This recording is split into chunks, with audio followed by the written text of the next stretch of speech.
can fit at your home. So today we are going to discuss about gymnosperm. We are doing the chapter that is plant kingdom, or we have already discussed Bryophyta and Pteridophyta with their economic importance. So today we are going to discuss about gymnosperm slightly higher level. So let's get into it and see. Gymnosperm, as its name suggests, what are gymnos? Gymnos means naked and sperma means seed. It means seed is not covered at all. It is exposed. Okay, that's why we call them gymnosperm, that is naked seeds. Plants in which ovules are not enclosed by any ovary wall and remain exposed. ठीक है, both before and after fertilization. Before and after both fertilization, the seeds are exposed or naked. That's why they are called gymnosperm. These are small group of seed plants. इनको हम बोलेंगे seed plants. It is a very small group of seed plant which are represented only by 900 living species. Only 900 living species से हमें ये छोटा सा group मिलता है, that is gymnosperm. In this, male and female gametophyte are enclosed in sporangia and retain in sporophyte. In our previous lectures, in which we have discussed about Bryophyta, we have discussed about Pteridophyta. उनमें क्या था? In them, the gametophyte is a different plant body and sporophyte is a different plant body. It is there also. They have different plant body, but they are not growing differently. Gametophyte is dependent upon sporophyte. It grows on sporophyte और sporangia के अंदर ही वो रहता है और वहीं पे ही वो retain रहता है sporophyte के ऊपर. Why? Because of food. He needs food for growth. He needs food. It needs food. So that's why it retained on sporophyte.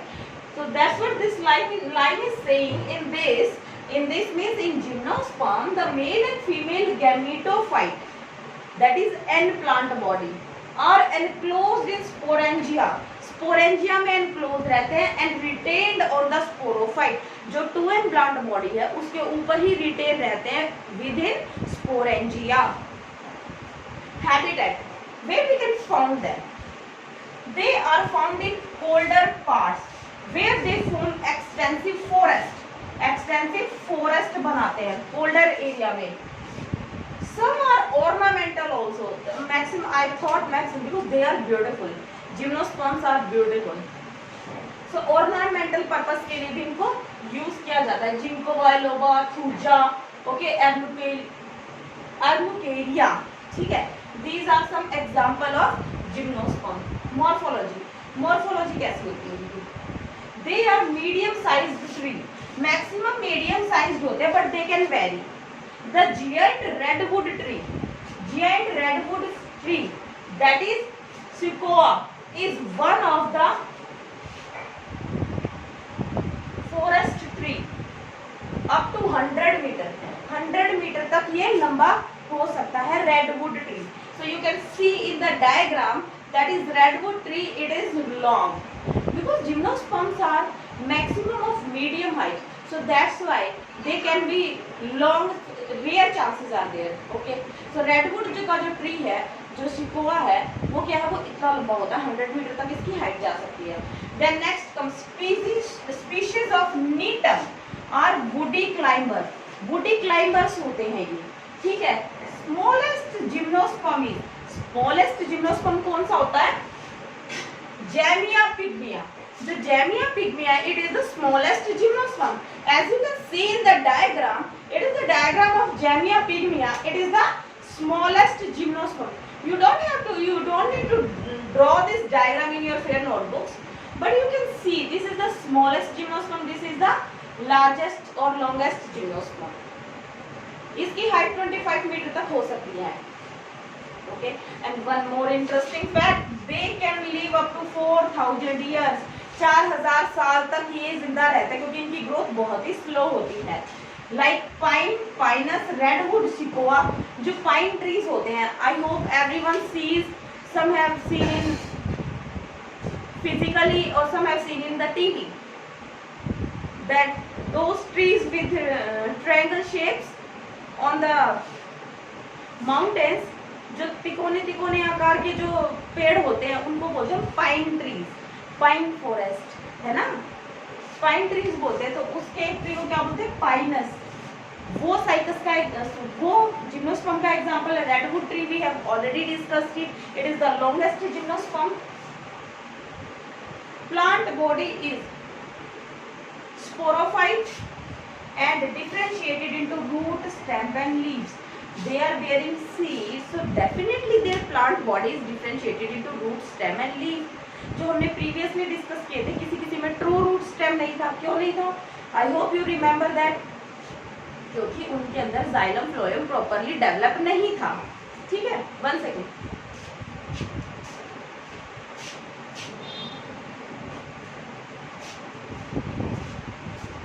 क्योंकि उनके अंदर बेटा जाइलम फ्लोएम प्रॉपरली डेवलप नहीं था।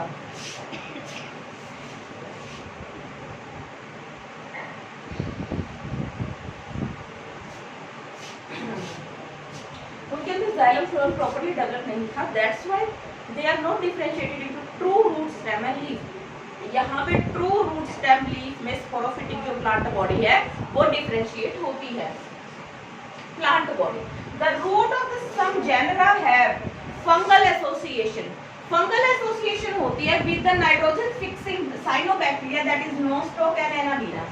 Fungal infection जो some roots have genera have fungal association with nitrogen fixing cyanobacteria, जो nitrogen fixation में help करते हैं। साइनोबैक्टीरिया कौन कौन से बैक्टीरिया हो सकते हैं? Nostoc and Anabaena. Stem are branched और अनब्रांच्ड। स्टेम्स ब्रांच भी हो सकती है और अनब्रांच्ड भी हो सकती है। जो अनब्रांच होती है वो साइकस की होती है। लीव्स में भी कंपाउंड और सिंपल। लीव्स क्या हो सकती है? कंपाउंड भी हो सकती है और सिंपल भी हो सकती है। ठीक है। आर्किगोनिया, आर्किगोनिया बेटा कैसा होता है इसका? Archegonia everyone knows, it is the female gametophyte. Archegonia megaspore mother cell form 4 megaspore. हमें सबको पता है स्पोरेंजिया जो होता है स्पोरोफाइट के ऊपर, उसके अंदर माइक्रोस्पोर मदर सेल्स होती हैं, जिनके अंदर मियोसिस होती है और फिर वो 4 सेल बनाती हैं। जैसे ये सेल है माइक्रोस्पोर मदर सेल, मियोसिस होगी तो ये कितनी सेल बनाएगी? 4 बनाएगी। आउट ऑफ विच 1, 3 क्या हो जाएंगी? डीजनरेट। ठीक है बेटा, out of which 1 megaspore mother cell form 4 megaspores, out of which 1 megaspore enclosed within the sporangia. sporangia megasporangia के अंदर ही वो बंद रहेगा and develops into female gametophyte. female gametophyte में वो डेवलप होना स्टार्ट हो जाएगा, but it retain on the sporophytic plant body. ये उससे अलग टूट के नहीं होगा। why? because for growth it needs food. इसको खाना चाहिए। अगर ये प्लांट बॉडी से अलग हो गया तो इसको फूड प्रोवाइड नहीं हो पाएगा। So that's why this is the reason it retained on the sporophyte. It also retain in the megasporangium. Sporophyte के ऊपर कहाँ पे रहेगा? वो जिस मेगास्पोरेंजिया के अंदर वो बना है ना, उसी के अंदर वो एनक्लोज रहेगा। ठीक है, ये retained into the megasporangium. Then comes fertilization. How fertilization takes place? Air current is required for the movement of male gamete. Male gamete की मूवमेंट के लिए क्या चाहिए? Air current is required. Okay, in our previous things और previous topic bryophyta, pteridophyta, algae, क्या चाहिए था? Water चाहिए था। यहाँ पे क्या है? Air current for the movement of the male gamete with the help of them. Once male gamete reaches to the female gametophyte with the help of pollen tube, the content is discharged near the mouth of the archegonia. archegonia के mouth के ऊपर जो content होता है male gametophyte का, वो discharge कर दिया जाता है। ठीक है, और इस प्रोसेस को बोला जाता है siphonogamy, because pollen tube is incorporated. Pollen tube आ गई है। ठीक है, सीड्स जब male and female gamete fertilization हो गया, they combine to form a common structure that is called zygote. फिर क्या होता है बेटा, zygote into the embryo, zygote is divide, the zygote divides and convert itself into embryo, embryo में convert हो जाएगा। Then embryo is converted into seed, seed में convert हो जाएगा। दे कंटेन एंडोस्पर्म, इनके पास एंडोस्पर्म होता है बेटा। Endosperm is a food laden tissue, जो सीड होता है वो एंडोस्पर्म के अंदर एम्बेडेड होता है, क्योंकि जब वो जर्मिनेशन का टाइम आएगा, सीड को ग्रो करने का टाइम आएगा, तब क्या होगा, उसके पास एक मतलब बहुत ज्यादा अमाउंट में खाना रहेगा कि वो खाएगा और फिर वो जर्मिनेट कर देगा। ठीक है, it lies naked or exposed. I have already told you it lies naked and exposed. Endosperm provide nourishment to the growth of the seedling at the time of seed germination. I have told you that endosperm is a food laden tissue. Okay, so at the time of germination it gives food or nourishment to the developing seedling. ठीक है बेटे, example क्या है इसके, cycas, spinous, ginkgo और नीटम। जैसा कि आप देख रहे होंगे, अब आपके आगे डायग्राम्स आ गए होंगे कि साइकस कुछ इस टाइप के दिखते हैं, ठीक है, Pinus, cycas and Pinus, okay, जो ऐसे तिकोने तिकोने से पौधे दिखते हैं, ठीक है, जिनको बायलोबा, नीटम, okay, so you can see them and you can embrace them. You should draw the diagram which is in your NCERT. NCERT में जो diagrams है वो साइकस का डेफिनेटली होगा एंड पाइनस का डेफिनेटली होगा। You can draw them in your fair notebook.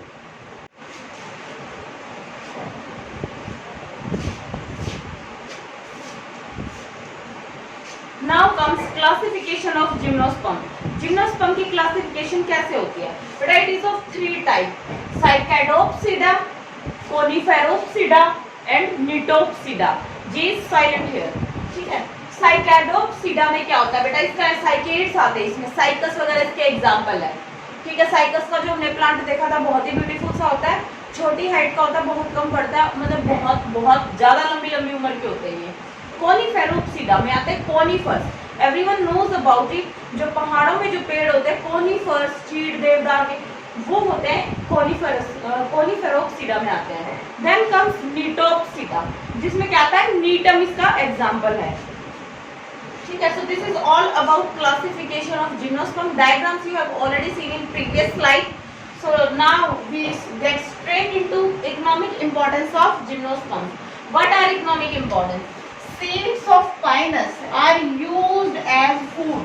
Food की तरह यूज किया जाता है पाइनस के सीड को, जैसे बादाम या काजू जो हम नट्स खाते हैं उनकी तरह ही एक और होता है, दैट इज चिलगोजा। चिलगोजा क्या होता है बेटा, seed of Pinus. I hope कई लोगों ने खाया भी होगा, जो पाइन ट्रीज होते हैं उनका सीड होता है, उसको बोलते हैं चिलगोजा, उसको खाया जाता है। ठीक, it is a dry fruit. Endosperm of ginkgo is edible, जो जिंको बायलोबा है उसका जो एंडोस्पर्म होता है it is edible, we can eat it. Gymnosperm provide soft wood for construction. Wood provide, obvious सी बात है, जब प्लांट है उसके अंदर जाइलम फ्लोएम है, हार्डवुड, सॉफ्ट वुड है, जो वो किसके लिए हेल्पफुल है, कंस्ट्रक्शन के लिए है, प्लाईवुड के लिए एंड पेपर इंडस्ट्री के लिए बहुत ही इंपॉर्टेंट है। ठीक है, then branches are used as fuel. Some gymnosperms branches are used as fuel also. Sawdust of conifers is used in making plastic.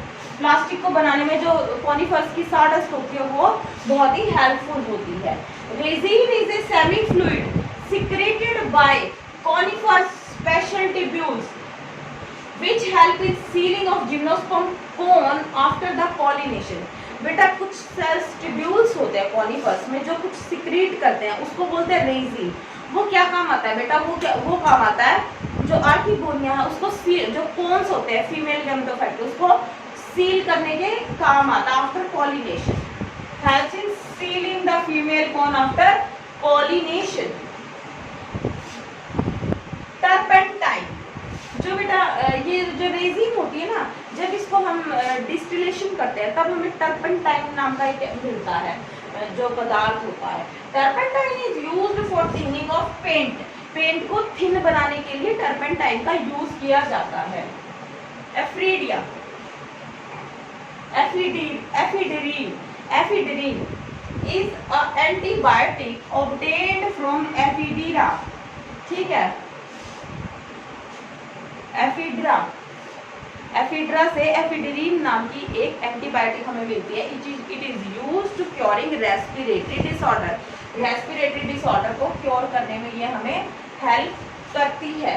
Taxol is another antibiotic which is an anti cancerous drug. Anti cancerous drug है बेटा, obtained from Texas plant से ये हमें obtained होती है। तो taxol, ephedrine, ये सब आपको बहुत इंपॉर्टेंट चीजें हैं ये। ठीक है, आई होप एनसीईआरटी में बताने मिलेंगे या नहीं मिलेंगे, ये एनसीईआरटी में है नहीं, टैक्सोल एंड एफिड्रीन। ठीक है, तो आपको ये सब बहुत अच्छे से पढ़ना है। You have to write it down in your fair notebook, because अब देखते हैं, अब हमें याद रहता है, but after some time we forgot. So this is it for gymnosperm. Thank you so much for watching my video. Do hit that like button and do subscribe my channel. Stay tuned for another amazing video. Thank you so much.